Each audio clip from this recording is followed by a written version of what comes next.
stake it up. Well, a lot of people use full width, like these big pieces, they go through a lot of it. This stuff here is very expensive. It's called, what's it called? I can't even remember the name. Well, you can use the blue stuff that's for paint, and it comes up a lot easier. Yeah. You know, that paint borders. Supposedly you can use this stuff even on a carpet and it won't leave a residue. That's why they use it. Sorry, you did that. They say that this won't leave a residue if you put it on a carpet. Oh, And so well, that's why neat.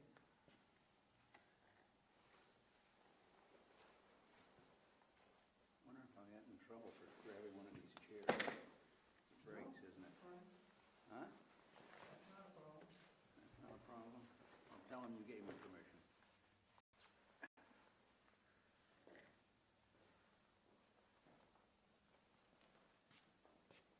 Did you know Carl Jock?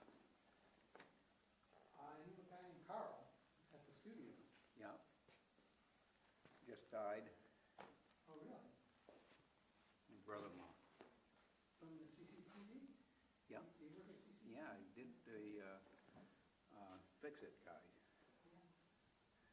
Well, He was there 25 years or something. believe me, see what this says? Channel 5 doesn't work. Huh? See, if he was still alive, he would have fixed this. So I've only got 7 channels instead of... So he's sorely missed as far as I'm concerned, because he's the guy that used to fix everything. He was. And And I think he stopped doing that about a year ago. Yeah, he was well into cancer by then. No, that's too bad. Everybody liked him, he always smiled. And he could fix things. He was unbelievable.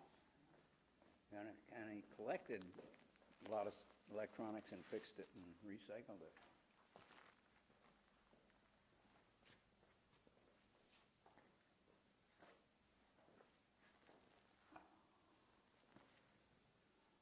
Is the board upstairs, or who knows? They started 7, so they're probably in conference, Yeah, or executive session or whatever.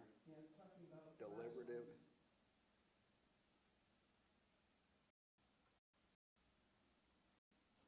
See, this way they don't have to come here a second day for... Right. Get here early. Yeah, how early do they get here, you know? Right. At least, what, 6 o'clock maybe? It depends on how much thinking you have to do. More likely how much talking. I spent more than 40 years in local government. And I don't know how many hundreds of thousands of hours. Well, that's an exaggeration. Tens maybe.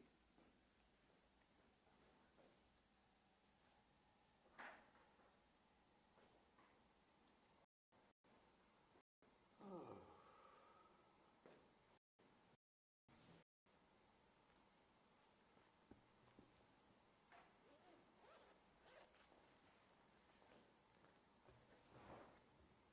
Do I have somebody else that's taking over the Fix-It, trying to take over the Fix-It? Well, not yet. That's why I'm saying I've been missing Channel 5 for almost a year, I think. So we definitely haven't found anyone to do it. Because this is one of the first things that they would do. That mixer right there.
approval for that one? No, no. Is DRB down here or upstairs? DRB is here.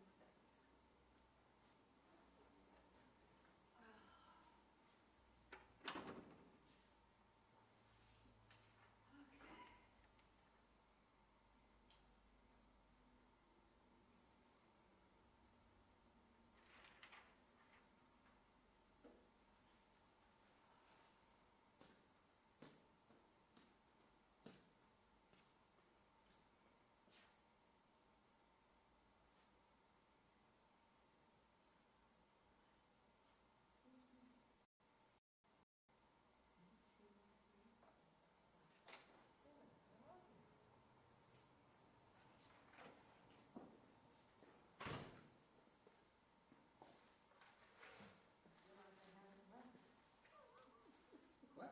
I feel like I left since last night. That wasn't a very long meeting, was it? 3.5 hours. No, it's That's long. It's pretty typical. Could have been shorter.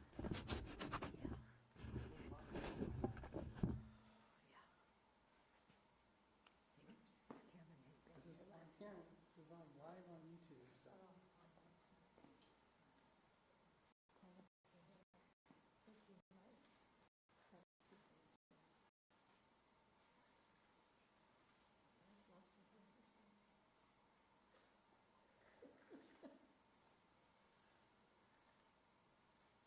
Well, I don't think this is gonna be a long meeting, but it's only because We're only 3 items. The Continue, first continue. couple are, looks, Manageable? first two are continued. yeah. Except the longest meeting that was ever held in this room had only one item on the agenda, so I get very scared of short agendas. Oh, my God. Yeah, the first one here, that doesn't look like a very long one at all. That looks reasonable. They all look reasonable, actually. That's what gets scary, is all look reasonable.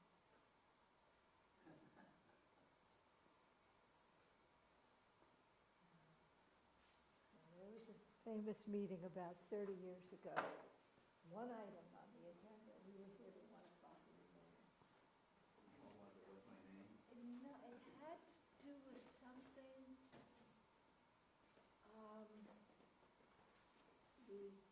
my brain is fried. The area that's back of,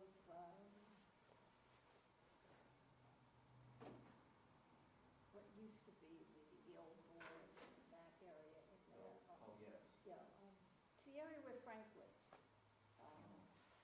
Does he live in South Burlington? Oh, Joey, better. He's going to be on this board, yeah. I can't remember what it's called at this point. Oh, Frank. Yeah, Frank Copeland, yeah. Yeah, that area in there, and I don't remember what the project was. Yeah, it's where all the Farrell properties are now off Shelburne Road, but it was back in there somewhere. I can't even remember what the item was, but oh my God. Was it development review or? It was, well, in those days it was called the Planning Commission because there was only one. But, oh my God, there must have been 100 people in the audience. And not one of whom understood what the regulations were.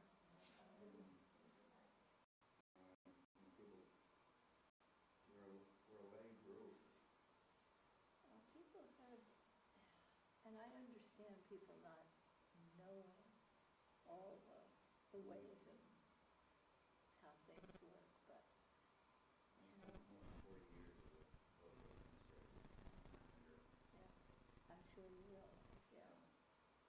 More meetings than I know what to do with. Well, I've done this for 38 years, so, That's a fair track record. yeah. Paul Connor was one day trying to figure out how many meetings I may have taken minutes at. I said, when you get an answer, don't tell me.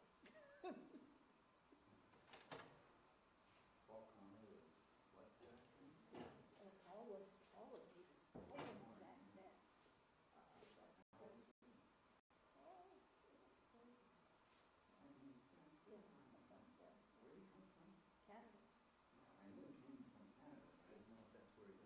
No, he originally, we got to hear from Rutland. He was doing something down in Rutland, I'm not sure. Probably regional planning, I would guess. I'm not sure exactly what he was doing, but he's a gem. We worked with that when we got him. Oh, he was a sweetheart.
Probably because I didn't smoke her.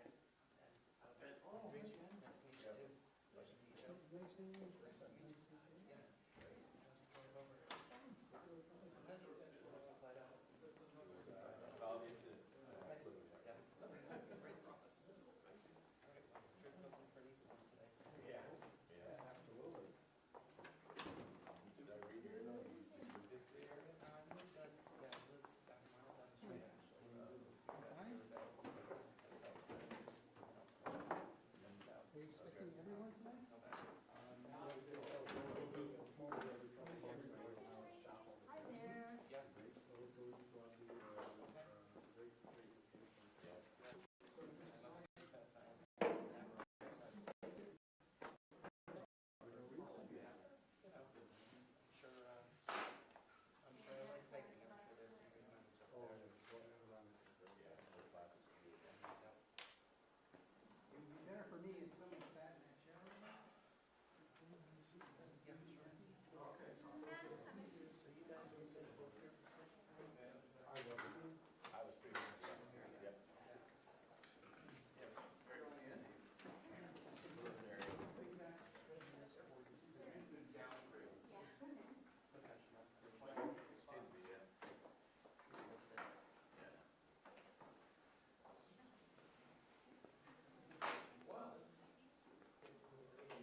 Testing, 1, 2, 3. Testing, 1, 2, 3.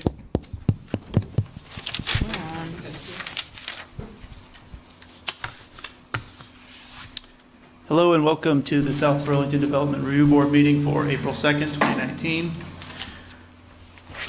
First item on the agenda, directions, emergency evacuation procedures. We have 4 exit points in this room, 2 there, 2 there. If there's ever an emergency, meet in the south parking lot. Are there any additions, deletions, or changes to the agenda items? Any comments or questions from the public that are not related to the agenda?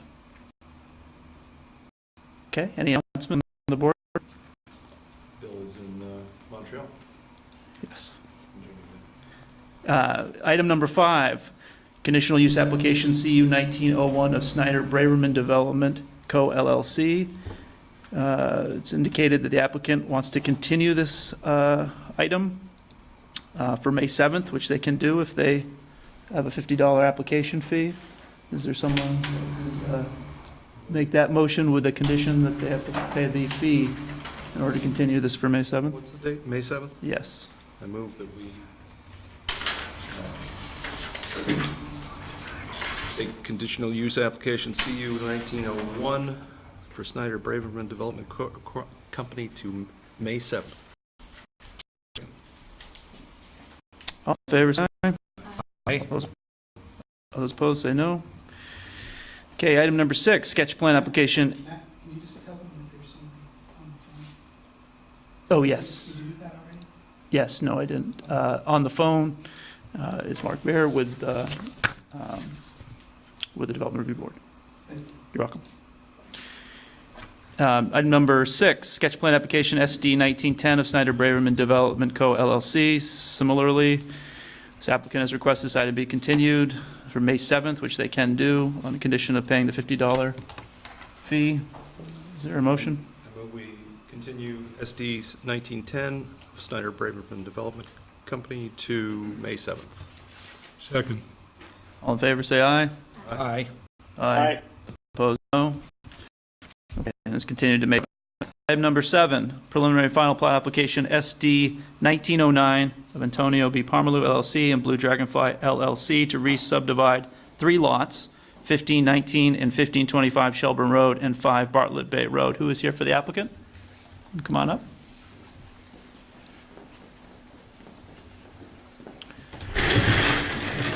Please identify yourself. Steve Plozier, construction manager for Pommel Real Estate. And Chris Gallipo with Civil Engineering Associates. Steve and Chris, this is a preliminary and final plat. Could I have you raise your right hand? Do you swear to tell the whole truth under penalty of perjury? I do. Do. Thank you very much. Tell us a little bit about what you have here with the preliminary and final plat application. Yeah, so essentially, I don't know if you want to switch to the site plan, but essentially, I think this is maybe Mark's 5 or 6 times in front of you guys with kind of the same. We were in here about a year or so ago, and essentially, there's 3 different parcels. It's essentially the same owner, although the deeds indicate it's Antonio Parmalo LLC and then Blue Dragon LLC. Essentially, this was a PUD many years ago. It was taken out of the PUD due to some sign regulations and different regulations that hindered the lot as part of a PUD. And essentially, because they're all owned by the same owner, Pomerleau would like to make some modifications to Lot 3, but we exceed the lot coverage. So a year or so ago, we were in here for a fairly large project, which included a whole parking lot expansion, reconfiguration, and improvements to both lots 2 and 3. That project was put on hold given the size of it, and the Mylar was not ordered within the necessary time frame. So now we're back in front of you. This project only involves a subdivision, so there's no site plan or site work associated with this project. We will be coming back with future applications at some undetermined time for improvements, but essentially it's just a boundary line adjustment for the 3 parcels. Steve and Chris, did you read the draft decision? We did. There is a, Questions or comments about that? So we have no problems. The only question we have, and it's not a big deal, I played phone tag with Marla earlier, is item 6. It talks about attaining site plan approval, which we have no problem with. But the reference to section A on the first page talks about needing to go back to the DRB to amend site plans. And understanding back when Ray was reviewing it was that the last approval, we did have to go back for site plan approval through you guys. We actually did it concurrently, but it was because of the amount of disturbance in the additional impervious area. Since we're not developing anything as part of this project, we believe it could be done administratively, but we're happy to, I mean, it's not a big deal either way. We just thought those could be done administratively because it's less than 5,000 square feet of impervious or 3%. But I don't, Staff's position is that if a waiver is required, which it will be because the existing properties and then the properties as adjusted will be over the maximum allowable coverage and the maximum front setback coverage, that those will have to be seen by the DRB because the DRB has to grant a waiver of those standards. How do you know it'll be over, I mean, it's going to go over the coverage simply by allowing the subdivision? In It other words, won't- will one of the lots be automatically over the coverage limit? On the table, on the top of page 2 of the draft decision, it shows what those coverages will be. The maximum coverage, the maximum front setback coverage will not be increasing. The degree of non-compliance will be not increasing for any of the lots. It will be decreasing for all of the lots, but it will still be in non-compliance with the regulations. Right. yeah, so we Bill, further than need a waiver, is what you're saying. Well, they're going to need a waiver even to adjust their approved site plan because they're already over, but the approved, the waiver that they'll be requesting will be a smaller waiver than they have today.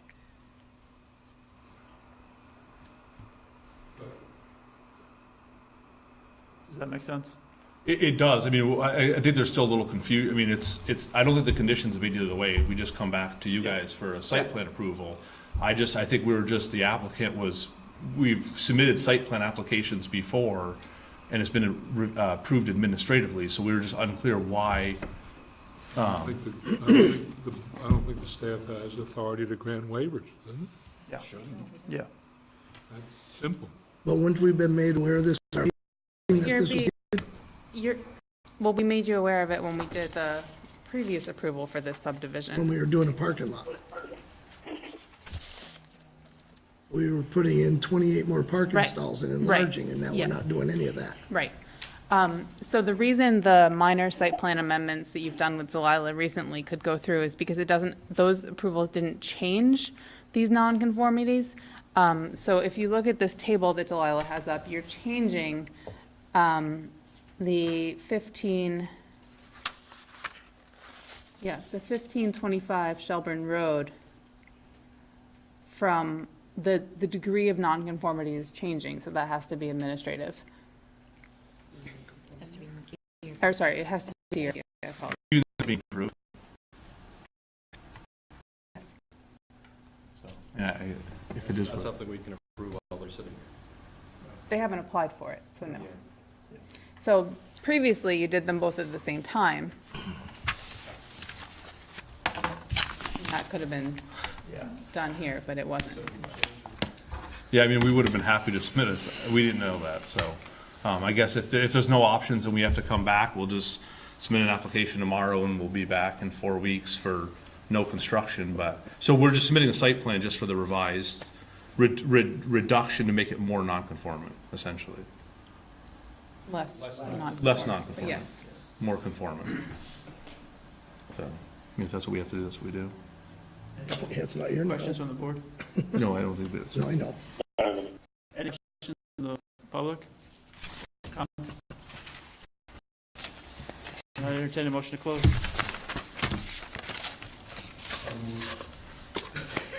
Isn't that enough? As far as I'm concerned, it's fine. Would you like me to do it the right way? The other way? Please, John, go the other way. I move we close preliminary and final plat application SD 1909 of Antonio B. Pomerolo LLC and Blue Dragon LLC. Second, I'm good at short. All in favor? Aye. Aye. Those opposed? Okay, thank you very much. Thank you. Okay, item number 8.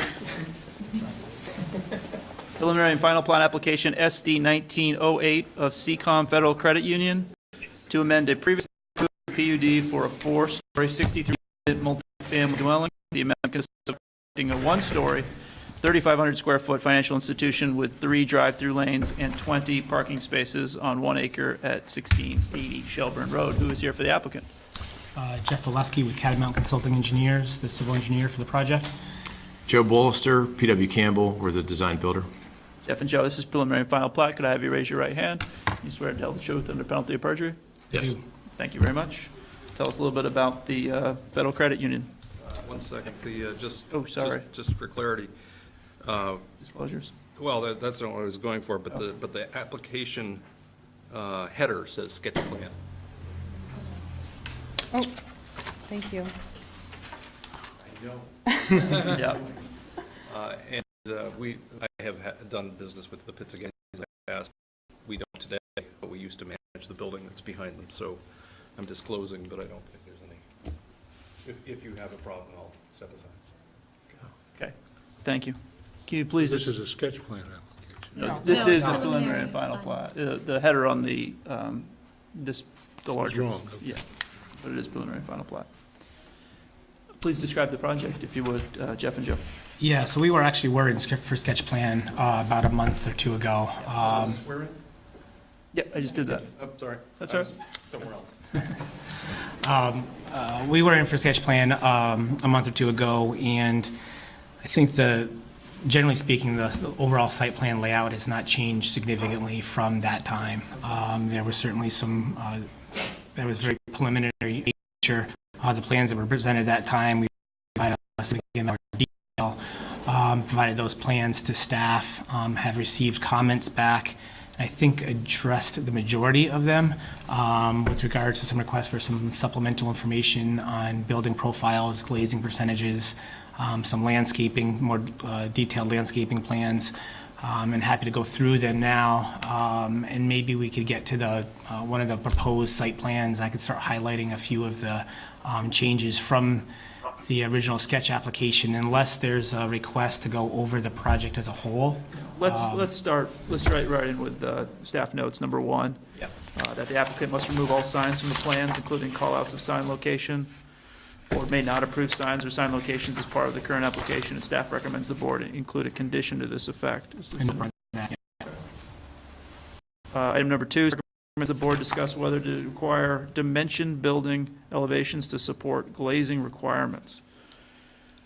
Those profiles have been provided. They have been Unfortunately, they were just in the last couple days here, but we do have them available for presentation tonight. And I'm sure Joe here is happy to. Supplemental. They're in the supplemental? Not in your supplemental, in Delilah's supplemental. So dimensional elevations. So I didn't quite get all the way through reviewing these. So what came to us originally was sort of this weird hybrid of an elevation and a rendering. It was like, and that was what was in your packet. Right. The architect has since sent us a couple of true elevations and a couple of true renderings. Comments are great. I ran out of time today to thoroughly look at these elevations. The one criteria that's relevant is the glazing. There has to be 40% glazing facing Shelburne Road. I didn't get a chance to check the math on that. But if they feel confident in the math, we have the information, and I'm comfortable checking that math. It's not like we're accepting new information afterwards. So Sure looks like it's well glazed. I think that elevation, the lower one would be the Shelburne Right. Road elevation, essentially, that we're the only concerned thing with. that's a little funny about it is that can you switch to plan view for a second? Sure. Yep. And go to a different page that any plan is fine. So that corner is diagonal. It looks like from the elevation that they didn't count most of the corner in their 40%. They excluded it from both the calculation of the size of the facade and the calculation of the glazing. At a glance, this seemed appropriate to us. I don't know how the board feels about it. Mark, could you see the elevations earlier? Yeah, I did. I took a look at it, and I'm definitely comfortable that they are at their 8-foot mark. That seems very apparent, even without seeing the dimension elevations, just from the rendering and the scale of the 7-foot door. Everything is taller than that. If they're presenting the percentage of translucent glazing, you know, they're testifying to that. So I take them at their word on that, and basically, if the calculations don't pan out, they'll have to revise it. But you know, it looks more than adequate. If you page down to the table in the bottom left, there is, might be on the next sheet, there is a calculation table there, and we exceed the 40%. We weren't quite sure how to illustrate with the angled, the 45-degree entry, but I mean, we would certainly be willing to make this a condition of the approval that we would work this out with the staff to satisfy the 40%. So we can't make changes to the plans, but if you're confident that it meets and the board is comfortable with the, first of all, the way you presented it with the color and the not, great, totally easy to read. It's just a matter of me actually having the spare moment to check it. So if the board is comfortable with the way they've shown in color what they're counting as the facade, and in gray, what they're, can you flip to the one that I'm talking about? It's the second one on page 2.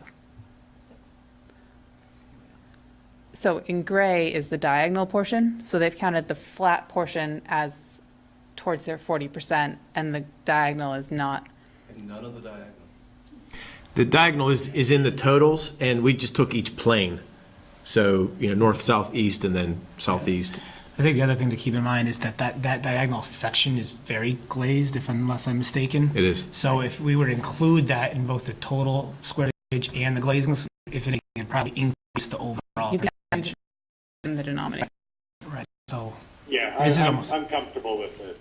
And I'm comfortable with it as presented, and fine putting it just as a condition that they've testified that they meet it, but, you know, and they even have the calculation. Yeah, and I can check the calc between now and deliberations. That's totally fine. Okay.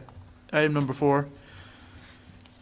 Ask the applicant whether there are any rooftop elements proposed beyond the architectural feature at the front of the building. Rooftop elements include mechanical equipment in excess of 1 foot in height. There are no mechanical equipment. There are just typical pipe chases and roof vents and exhaust vents, things like that. And the maximum height is 25 feet. So rooftop elements do need to be screened. I don't know, Delilah, if you want to read that section, 8.06G. If they're over 1 foot in height, is that? Yeah. There would be nothing over 1 foot in height. I just want it read because I don't remember exactly what it says. So 8.06G is in the LDRs. I didn't. No, I'm sorry, Delilah. 8.06G is about the height of the features, but then the screening of rooftop features, is that also 8.06G? It's G1. Shall be enclosed by So, Yeah, concealed, this one. okay.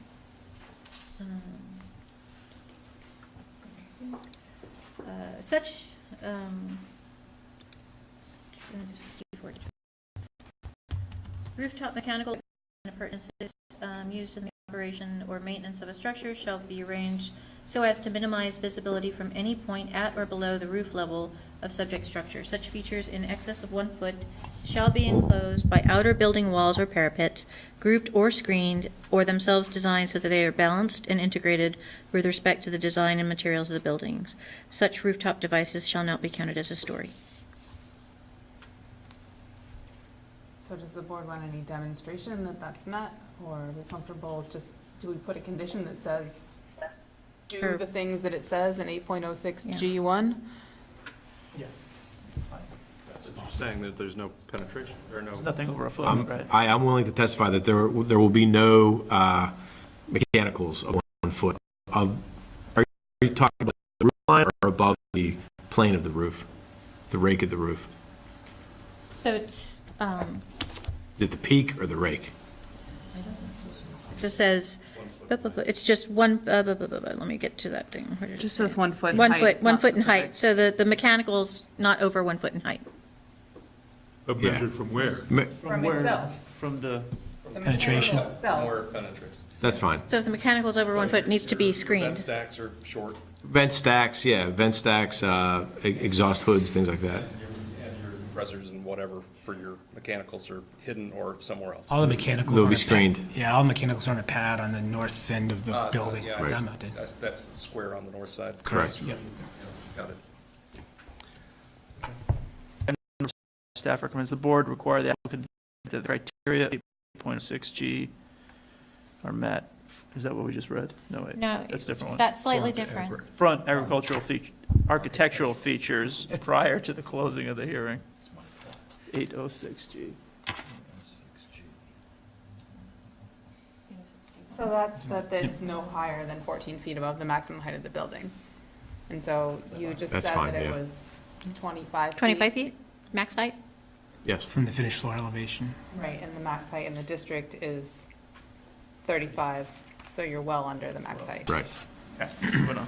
Staff recommends the board require the applicant to update the EPSC notes to require seed and mulch erosion control matting within 48 hours of final grading. Staff considers this can be a condition of approvals. Not a problem. 7, staff does not have concerns about the aesthetics of the building itself, provided urban design overlay criteria are demonstrated to be met as discussed above, but recommends the board consider whether to require additional views showing whether the proposed landscaping will be positioned to screen the parking area from Shelburne Road and showing the aesthetics of the building as viewed from the north. The applicant has in their cover letter indicated the landscaping is designed to provide screening to the residential apartment building to the east. So the concern here is the It's a little building is skimpy. viewed from the north, so I'm trying to visualize it in my head From here. the, So they sent us a couple extra renderings. this is actually being viewed from the, That's from the south. That's from the south. that's from the Yep. south. And this is sort of from the south. Sort of from Shelburne Road. Southeast From Shelburne Shelburne Road. Where we channel Bill.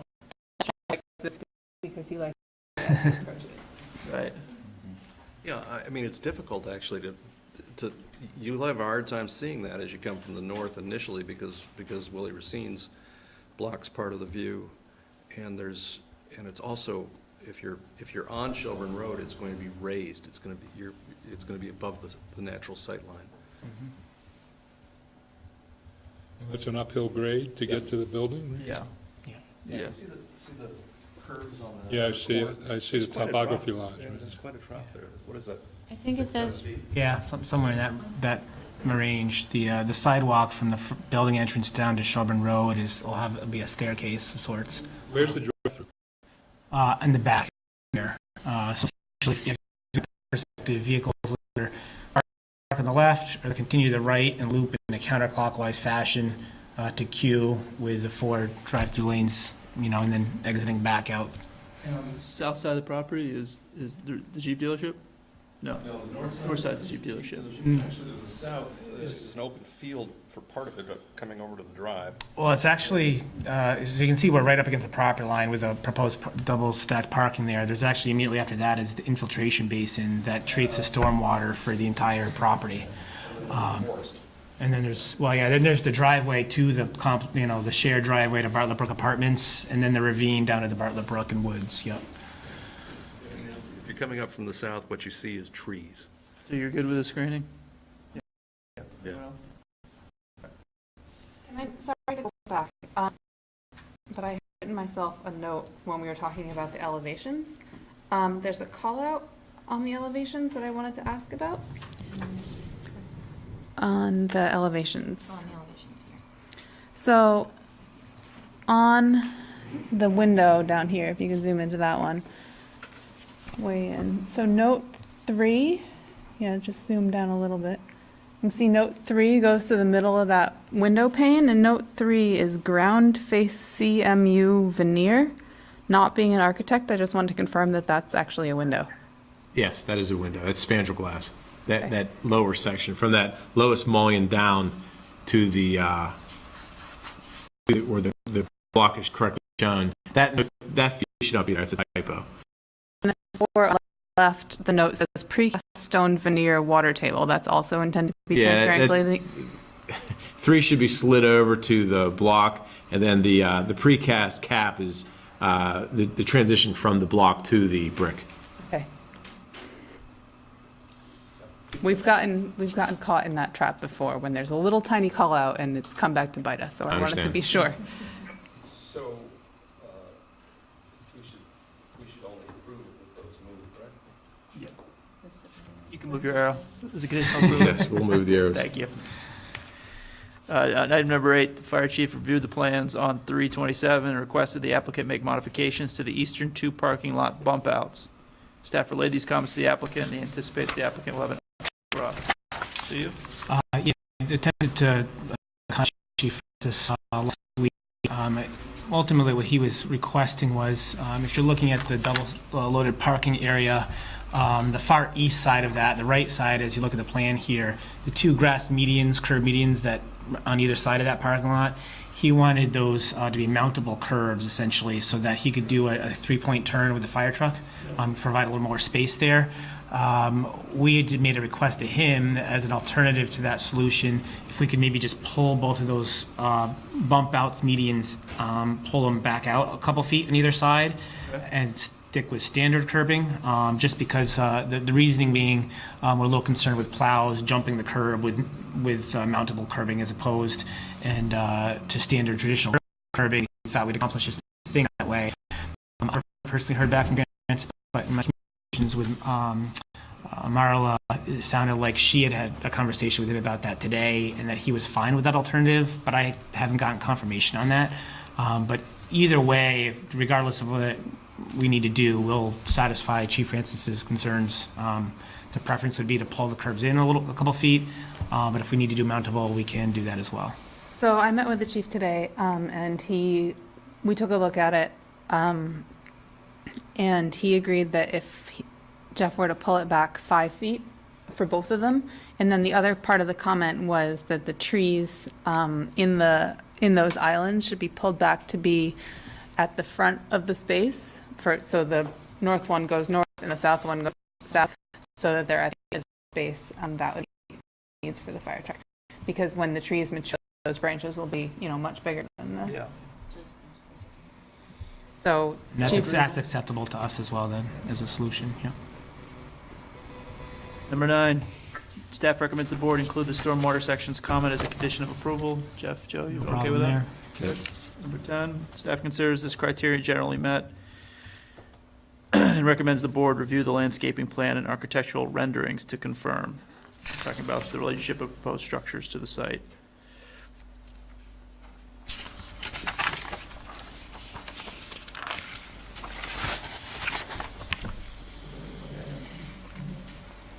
So go to either the renderings or the elevations. Yeah, probably the renderings. Board feel comfortable with making sure that this is a desirable transition from structure to site, from structure to structure, and provide adequate planning, safe pedestrian movement, and adequate parking areas? Yes. Yes. Okay. And item number 11, staff recommends the board require the applicant to provide for tree protection on the applicable site plans. Yeah, not a problem. We're talking about the existing trees to remain, I'm assuming. Yeah, And- retain the existing trees. Yeah, there's only a few on the north side, and we can certainly add some notes to, install construction fence during construction or something. to Those protect trees. them. Yep. Number 12, for all new buildings, applicants must provide 50% required short-term bike parking space, long bike storage, or 2 spaces and 1 closed locker. Staff recommends the board require the applicant to demonstrate how they will comply with the long-term bike storage and locker requirements. How are we going to do it? We're not sure what long-term bike storage means. Marla? Okay. Long-term bike storage is described in 13.14 of the LDRs. It involves protection of all elements of the bicycle and secure locking in an upright position. I don't know if you want to read it. You're right on the right page there. You're right where your finger is. It can't be done exterior, right? Yes. You can do it in the shed. Note where your finger was. 13.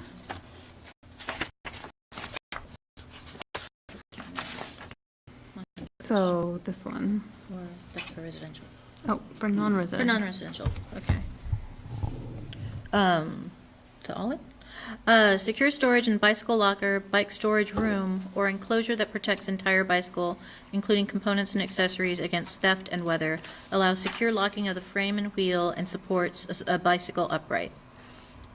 Where indicated in Table 1311, closed lockers shall be lockable with the following minimum dimensions: 12 inches wide, 18 inches deep, 36 inches high. Lockers do not need to be in the same place as bicycle storage. Secure office space, private offices may account for up to 50% of the required indoor parking areas and lockers, provided they are located on the ground floor of the building, accessible and of sufficient size. Shower and changing facilities, depending on the number of bicycles required, stored as indicated in Table 1310. And for retail, restaurant, office, and all others, it's 1 per 5,000 square foot. No, that's the short term. So short term. So we Long term, already- 50% of required short term bicycle parking spaces. So we need space for 4 bikes. Oh. 2 of them have to be long-term. They need 4 short-term and 50% of that in long-term. So 4 short-term, which they have, and then And 2 long-term.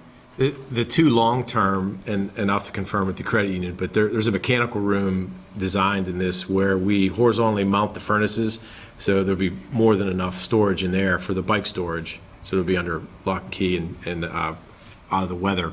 The lockers, that's part of the credit union standard. They put lockers in their employee lounge. And today it's designed 2 full stand-up height lockers and then 3 over 3. So they are exactly 12 by 18 by 36. So we'll be able to meet that no problem. And the changing room, the conference room is set up to be a dual-purpose room in addition to meeting if I use the term incorrectly, but a mothering room, a lactating room. So there's full privacy there, so that could be utilized as a changing room as well. And you're not actually required to have a changing room. That's for larger projects. Okay. Any other questions about the board about this project? Anyone here from the public that would like to speak about this project? Yes, go ahead and identify yourself, please. Dave Crawford, I'm chairman of the Source. Thank you, Dave. And we kind of got caught up in our transition here. There's only 2 of us that have been signed by the board to take a look at plans. We're concerned with the 2 large trees that are existing that seem to be not savable, if we're guessing right, because of the difference of elevation that they're having to take care of. Is that a correct statement?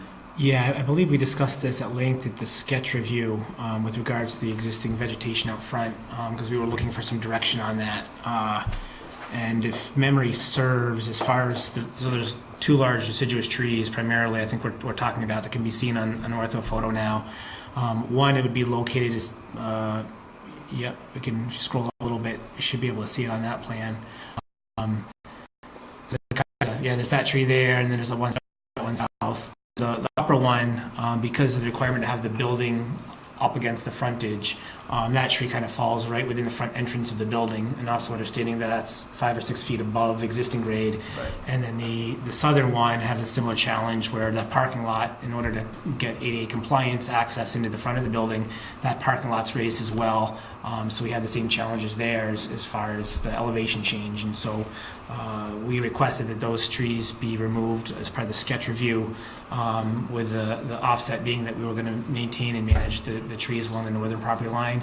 And I understand there's nothing formal about the review of sketch review, but we operated and went forward with the design based on that assumption. That's So. right. Thank you. Anything else, Dave? Thank you for the explanation.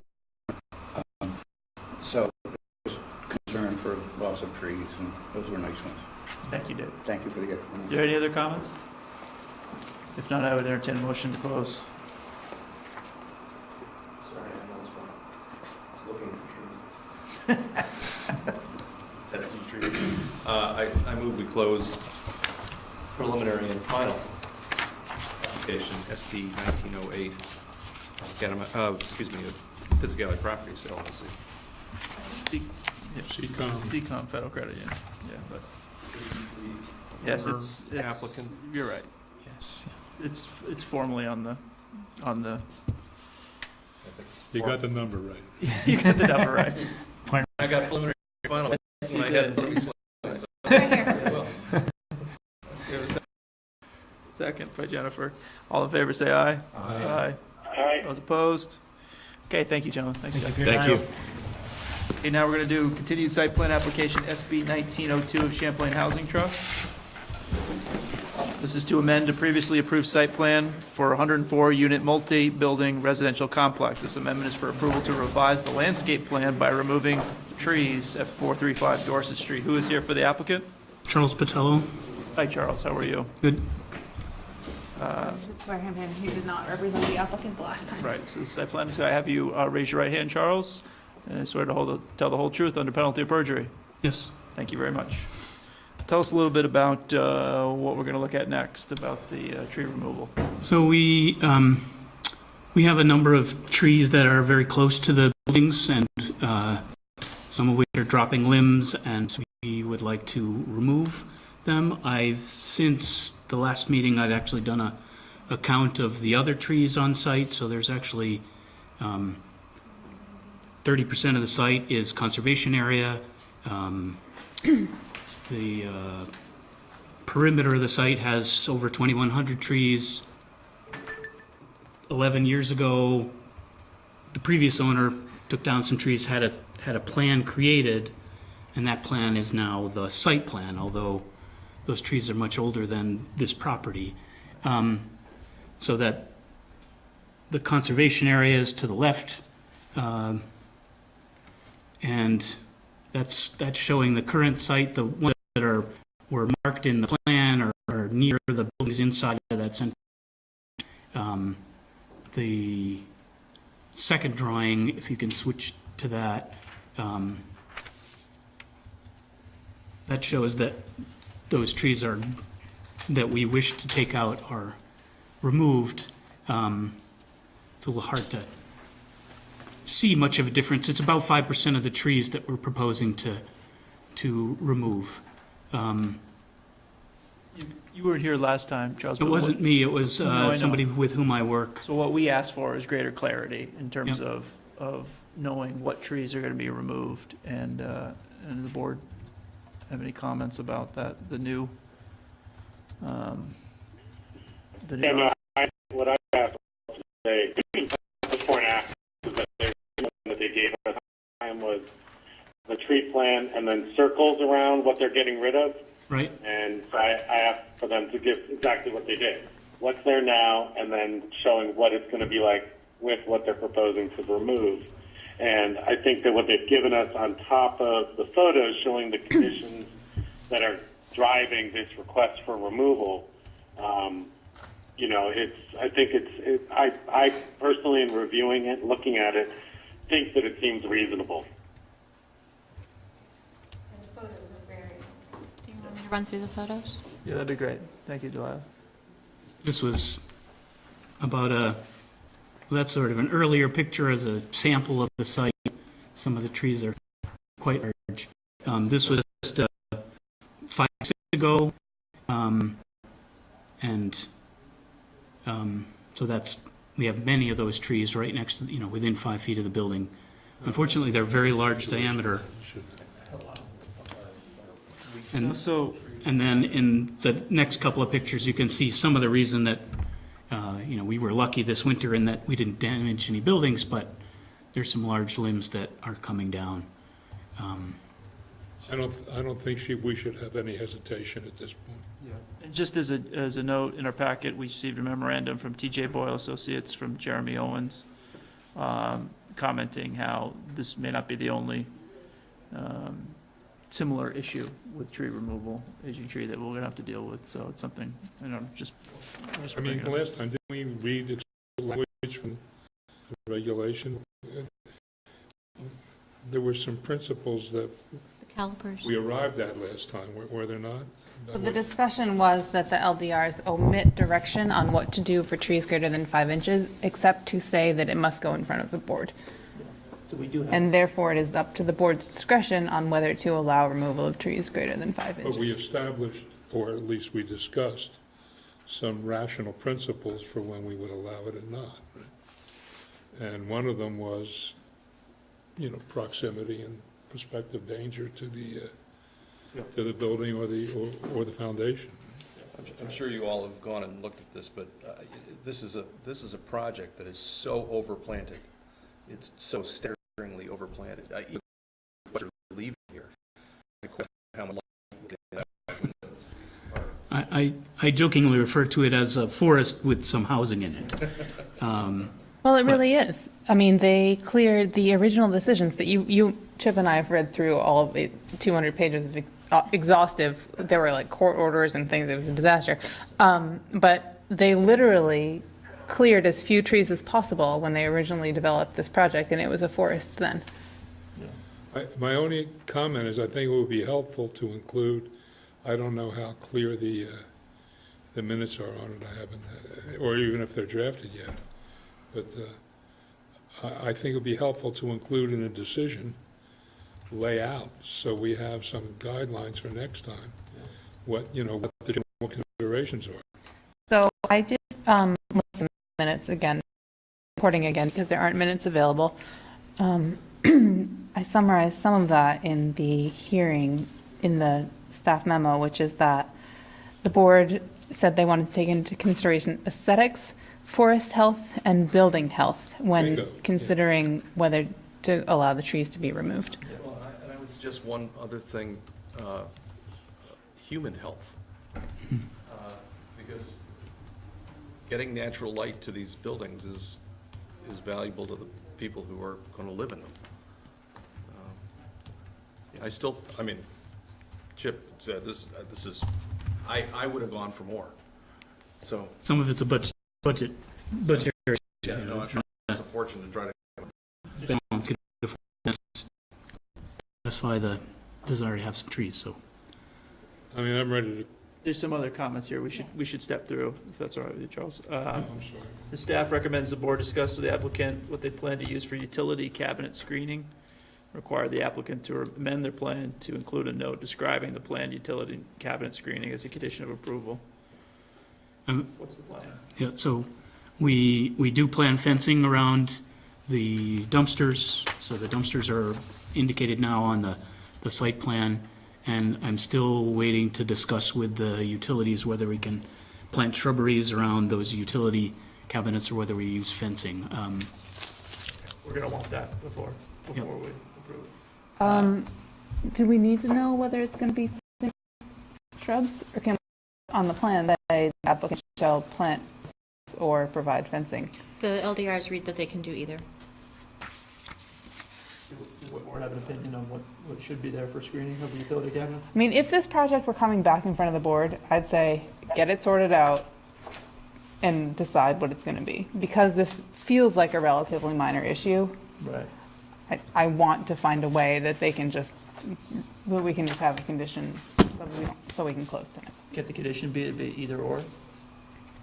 It's up to the board. That's the way the regs read, Yes. so. Yeah, we could be I don't see why picky, not. but I don't necessarily feel the need to at this point. We were considering adding the shrubs if you needed to have some compensatory plantings.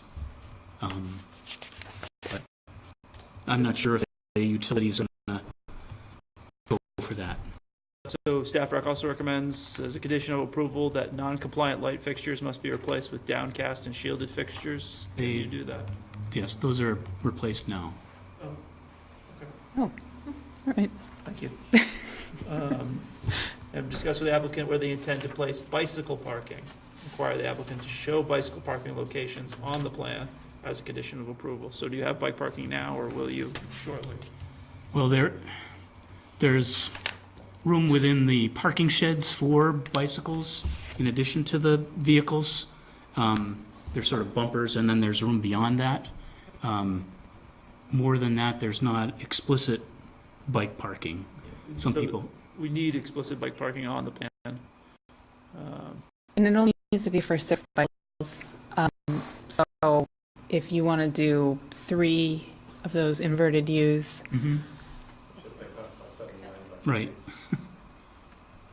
And then mark it on your plan. So we know it's there. But if the board is going to close, we need Chip to point on the plan where he's going to put it so that we can include that as a condition of approval. Where would you put, we- where would you put 6 bikes, Chip? Can you? I think we'd plan for more than that, but, you know, at the lower corner there is the office building, that shed, there's a parking shed little bit across lower, this one. just outside the ring there. So there's room What next to about that by the building. entrance where the kids get off the And bus? there's plenty of room up by the entrance off of Dorset Street, in that area, actually probably straight opposite the entrance would be a little bit better. Right in that area, would work well. I'd probably end up putting a few in the back area, sort of the second loop. Well, you only need 3. We only need 6 total, so we could do 3 and 3 or 6 up front. So you only need 3 U's because each U parks 2 bicycles. Okay, So if you wanted to do one in each of those locations you described, Yeah. 1 U in each, that would be fine. and I'll just have TJ indicate those on the plan that I Yep. resubmit. That's Okay, right. so let me just take some notes. 1 by opposite entrance. 1 by Down here? the, what did you call it? Utility? It's an office and maintenance building. Is the, Maintenance Building. We may have changed that. What does it say now? Do they have to be bolted to a concrete pad? They do have to be, firmly affixed to the ground. I think it's something to that effect. you need something to hitch You'll it to. find you need concrete to build them. So on the outer loop road, I'm going to steal Delilah's cursor here. Securely anchored to the ground. like in and there? On a hard, stabilized surface of at least 6 feet in length and a width sufficient to satisfy remainder of the regulations. That's how it reads. Any other comments from the board? Sorry, I just didn't get Do you want me to read enough it again? direction on where the third one here is going. By the maintenance shed? Sheds? No, I got that one. The, By the entrance, and where's the third one? Third one, I would think between, so it's building 10 and building 7, so that's a little bit further around the curve. This way? Yep, right about there. Okay.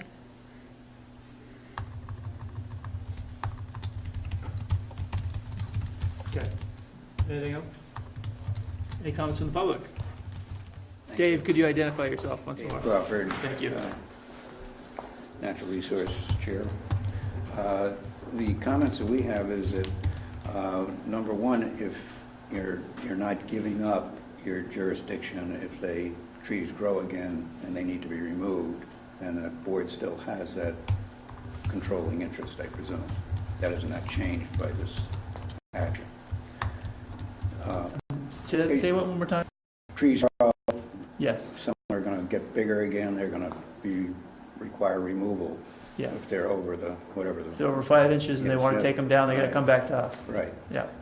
We're not In giving that that up. regard, we're wondering if there couldn't be some way to accommodate a management plan so that some new trees get planted when some old ones get taken out. We appreciate the percentages that you're talking about here, but, and they seem, to be there, but the idea of having property owners continuing to manage their property and keep it up, planting trees at different times would seem to be a rational thing. Now, having said that, we believe that we are correct that you can't require the development review board. You don't have the jurisdiction to make a tree maintenance or landscape maintenance plan.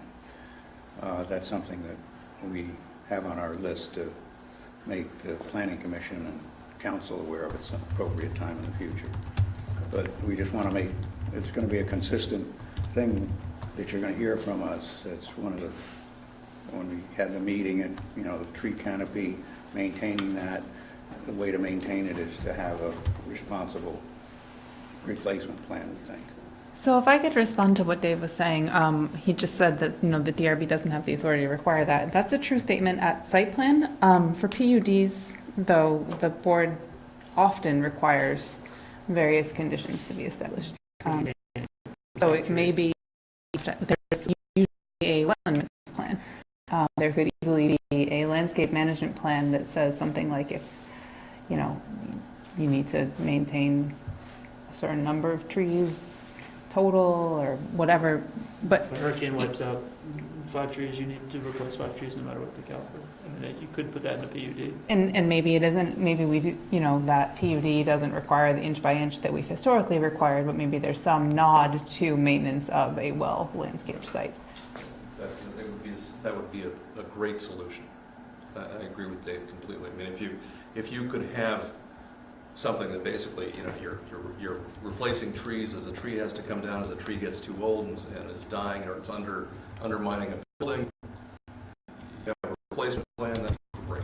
That a lot of people, a lot of people in town would be happy to put that into place just so that they don't have to do this.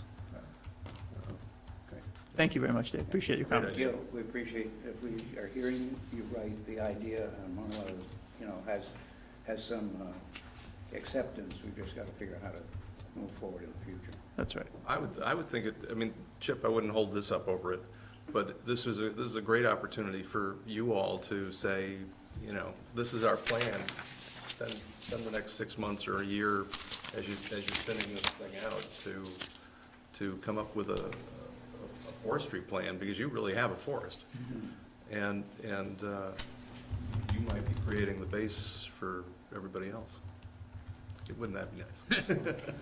That is an emotion to close. Thank you.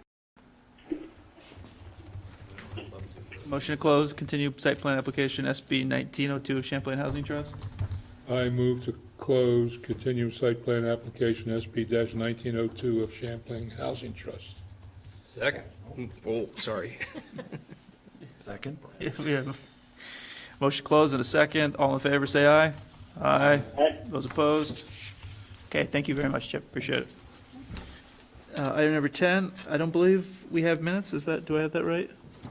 Oh, 19 March. No, we do have minutes? Got it. When I did I clicked on not it, send? No. I didn't see the link. We have, Do you have the minutes on you? I got minutes dated 19 March. Where did you get them from? Because they're not in my pocket. Oh, they are. They're just not the last thing. What happened to them? Until next time. I don't. Let's do them I next don't have, time. I didn't read them. Okay. Item 11, other business. Consider amendments to the Development Review Board rules of procedure to remove conflict of interest policy and refer to the citywide conflict of interest policy adopted by the City Council on December 3rd, 2018. And B, consider other clarifying amendments to the Development Review Board rules of procedure. So why don't we take the first one first? So if I could give a little background. Yeah. The City Council adopted a citywide conflict of interest policy largely based on the DRB conflict of interest policy back in December. Because the idea is to remove it from the DRB one now that there's a citywide one. All committees are subject to this. So the first document in there, or the first two documents, is a red line removing the conflict of interest policy and a copy of the new citywide conflict of interest policy, which the DRB is subject to. So that first item should be fairly straightforward. We tried to keep it really simple. The second item in other business, consider other clarifying amendments. We thought that the Development Review Board may want to chew over more, so we sort of separated them out. And our hope was that you would take a look at them. Maybe we could have some discussion, but we're not necessarily looking to have the board adopt all of those changes tonight. Where do we find those? They were in the packet. The redlining? Other business. No, I'm in the document. Oh, the red line's down below. So there's 5 in agenda item number 11. A, B, C, D, E. Well, they don't have it like No, that. they They don't. just have it as one big thing. So the first one is the new conflict policy citywide. The second one is the red line removing the conflict policy. The third one is an accepted version of that. And then the fourth one is the other changes. Unless other people are raring to go, I'd really appreciate it if we could defer this. I'm actually very interested in the topic. As I said, I had a heck of a time. I could not make the link from your email to the agenda. I only managed to dig up the bare agenda by going to the public site just before I come over here tonight. So I'd really like to take a look at these and think about them, and since I'm not on tonight, I'm prepared to discuss them, but I'd like to be. I agree with you, Frank, regarding the clarifying of the Development Review Board, the procedures. The conflict of interest policy seems to be That's less you're right. controversial. I don't care about that. And- I'm concerned and- about the procedure. And so I think we could separate these two, and we could approve that if there was a motion, and then we could decide to, I move we separate the two. They already are separated. okay. So is there a motion to adopt the citywide conflict of interest policy? So moved. So moved. Second? Second by Jennifer. All in favor of adopting the citywide conflict of interest policy? So say- that's not really what we're here to do. The citywide conflict of interest policy is not an option for us. The city council has adopted it on behalf of all city committees. Well, they did. Do we have to unadopt our The action that the board has to take is to adopt an amended DRB rules of procedure that includes? removes All right, their own conflict policy. got it. And does that Accepts the refer, city. does that refer to the city councils? Yes, so, Can we adopt a partial rules and procedures just reflecting the conflict of interest Okay. language and then take our time to review the actual changes? yes. Yeah, why can't we just move to delete from the existing policy the conflict of interest provisions in deference to the, to the city council and come back later and consider the rest of it? I guess it was confusing, but that is exactly what the first document does. So moved. Sec? All in favor, say aye. Okay, so Frank moved to adopt the amendments removing the conflict policy from the DRB, and then Jennifer seconded. Sure. Yes. All in favor, say aye. Aye. Aye. Those opposed? Okay, and we should review rules of procedures. We'll make sure Frank gets a copy, and we'll have a robust discussion at a later date. 2 weeks from today, or? Let me look at the agenda for 2 weeks from today. Say for The, 16th. that's a doozy of an agenda. So I would prefer to do it in May. Did anybody question, anybody else, he didn't have a problem. Anybody else have trouble hooking up to the link from Marla's email to the link to get to tonight's package? I didn't do it that way. I always I go went in. straight to the government site I anyway. went through the site. Okay, the Development Review Board meeting for April 2nd is over. Thank you very much. So do we have a draft? We do have a draft. 803. We have a draft decision for Pomerleau Magic Hat. Yep. At what point